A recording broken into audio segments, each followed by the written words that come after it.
এবার আমি বলতে পারবো যে এই গিফটটা দিয়েছে আমার বান্ধবী হচ্ছে রূপকথা। আমায় বলেছিল যে এরকম একটা গিফট আমাকে বলেছিল, কি সবার ফার্স্টে ওই আমায় গিফট দিয়েছে, কারণ ও সবার ফার্স্ট গেস্ট ছিল। তো প্লিজ এটা ওপেন কর না ভাই। Photo frame. ফটো ফ্রেম হবে হয়তো। কিন্তু কার ফটো আছে? কার ফটো আছে? গেস করো, গেস সুমির ফটো। সুমির ফটো হবে না? সুমি নাকি সুমি হৃদয়টা দুজনেরই হতে পারে। ওই যে আমি যেটা বলছিলাম যে লুকটা সবচেয়ে পছন্দ। গাইস খুব দারুণ। আমি কি দেখবো? হ্যাঁ আমার গৃহপ্রবেশ স্মরণীয় হয়ে থাকবে এবার। জন্মদিন। এবার আমার গৃহপ্রবেশটা স্মরণীয় হয়ে থাকবে, মানে গৃহপ্রবেশের ফটোগুলো আমি ফটো ফ্রেমে পেয়ে গেছি।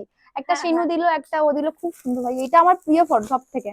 পুরো গৃহপ্রবেশের মধ্যে যদি কোনো ফটো আমার প্রিয় হয় সেটা হচ্ছে এই ফটোটা, আমার প্রিয় ছিল। আমি তো বলছিলাম এই দিনের লুকটা বেশি সুন্দর লাগছিল ওর। সুন্দর লাগছে, বৃদ্ধি লুক হয়েছিল। এটা আমার বান্ধবীর রূপকথা, খুব সুন্দর রে বান্ধবী, ধন্যবাদ, অনেক সুন্দর হয়েছে, থ্যাংক ইউ।